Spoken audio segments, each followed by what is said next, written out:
નસીબનો ખેલ ખેલનારા અને આંકડાની માયાજાળ ગૂંથનારા વલ્લી મટકા જગત માટે આજે મોટા સમાચાર સામે આવી રહ્યા છે. જી હા, મુંબઈથી શરૂ થયેલા મટકા સામ્રાજ્યના કિંગ એવા રતન ખત્રી, જેમનું નિધન થયું હતું, અને તેમના બાદ ગુજરાતના વધુ એક વલ્લી મટકાના કિંગ એવા ઘનશ્યામ ઢોલીનું આજે નિધન થયું છે.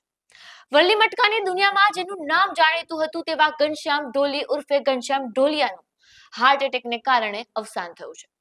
અમદાવાદના થલતેજ વિસ્તારમાં આવેલા ઇન્દ્રપ્રસ્થ ટાવરમાં તેમણે અંતિમ શ્વાસ લીધા હોવાની ખબર સામે આવી રહી છે. મુંબઈના કુખ્યાત પપ્પુ સાવલાના વિશ્વાસુ ગણાતા ઘનશ્યામ ઢોલીએ એક સમય અમદાવાદના દરિયાપુરથી પોતાના નેટવર્કની શરૂઆત કરી હતી. રતન ખત્રી અને કલ્યાણજી ભગત જેવા મટકા કિંગ્સના સમયથી શરૂ થયેલો આ ખેલ પપ્પુ સાવલા અને ત્યારબાદ ઘનશ્યામ ઢોલી સુધી પહોંચ્યો હતો. કહેવાય છે કે આ નેટવર્ક છેક મુંબઈથી લઈ ગુજરાતના ખૂણે ખૂણે ફેલાયેલું હતું.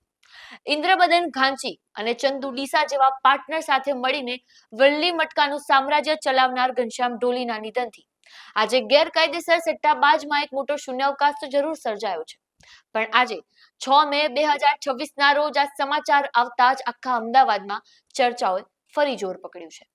એક તરફ ભારતમાં જુગાર ગેરકાયદેસર છે, પણ છતાં આ અંડરગ્રાઉન્ડ દુનિયાના ખેલાડીઓ હંમેશા ચર્ચામાં જ રહ્યા છે. ઘનશ્યામ ઢોલીના નિધન સાથે જ ગુજરાતમાં મટકાના એટલે કે મટકા સામ્રાજ્યના એક વિવાદાસ્પદ પ્રકરણનો અંત આવ્યો છે. એટલે કે એવું કહી શકીએ કે વલ્લી મટકા કિંગ અને વલ્લી મટકાના યુગનો આજે અંત થયો છે. ત્યારે તમારું શું માનવું છે આ વિશે કોમેન્ટ બોક્સમાં જરૂરથી જણાવજો.